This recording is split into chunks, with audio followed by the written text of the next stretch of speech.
इतिहास की परछाइयों में समय के धूल के नीचे एक भूली बिसरी कहानी दबी हुई है। एक ऐसी कहानी जो अद्वितीय साहस की मिसाल है। एक कहानी जहां निडर आदिवासी महिलाओं ने वो कर दिखाया जिसे करने की हिम्मत बड़े से बड़ा साम्राज्य नहीं जुटा सका। कौन थी ये वीरांगनाएं?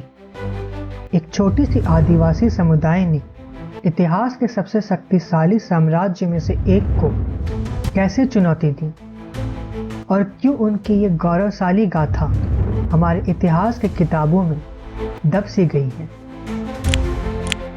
ये है उरांव जनजाति, एक ऐसा समुदाय जिसकी जड़ें सिंधु घाटी की सभ्यता तक फैली है, जिन्हें कुड़ुक जनजाति के नाम से भी जाना जाता है। भारत के सबसे प्राचीन आदिवासी समुदाय में से एक है। कुछ इतिहासकार जैसे डॉक्टर के.पी. जायसवाल और एंथ्रोपोलॉजिस्ट डॉक्टर कर्मा उरांव मानते हैं कि इनकी भाषा कुड़ुक द्राविड़ भाषा परिवार से जुड़ी है और ये महाराष्ट्र के कोंकण में रहा करते थे। सिंधु घाटी के प्रगति और उत्कृष्ट निर्माण में भी इनका योगदान माना जाता है।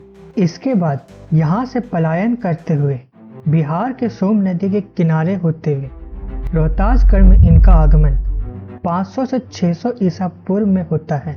यहाँ इनका सामाजिक, राजनीतिक, आर्थिक और सांस्कृतिक जीवन अच्छे रूप से विकसित होता है। मुगल साम्राज्य के क्रूर विस्तार नीति के दौरान मुगल सेना का सामना उरांव से हुआ।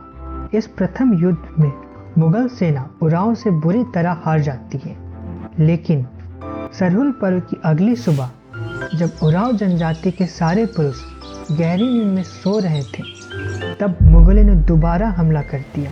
इस बार उरांव जनजाति की महिलाओं ने पुरुषों के वस्त्र धारण कर मुगलों को फिर से हरा दिया। अब मुगलों ने वहीं रहने वाले एक अलग समुदाय के कुछ व्यक्तियों का साथ लिया और उन्होंने उरांव का राज उन्हें बता दिया, जिसके बाद मुगल उस किले पर कब्जा कर पाए।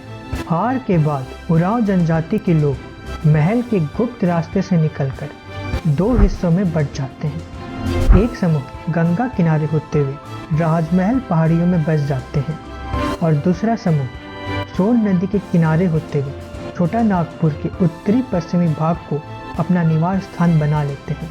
आज भी उरांव के लोक कहानियां और लोक गीतों में इसे याद करते हैं और हर 12 साल में एक बार जन्नी शिकार के तौर पर इसे मनाते हैं, जहां उरांव महिलाएं पुरुषों के वस्त्र धारण कर और शिकार कर अपने उन वीर पूर्वजों को नमन करती हैं।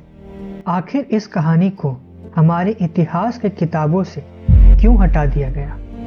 क्या इसलिए क्योंकि आदिवासी विजयों को सब इतिहास में जगह नहीं मिली, या एक सोची समझी साजिश है? जो भी कारण हो, आज हम उनकी विरासत को पुनः जीवित कर रहे हैं। अगर आप मानते हैं कि उनकी कहानी दुनिया तक पहुंचे तो इस वीडियो को शेयर करें, क्योंकि इतिहास सिर्फ राजाओं और महलों का नहीं होता।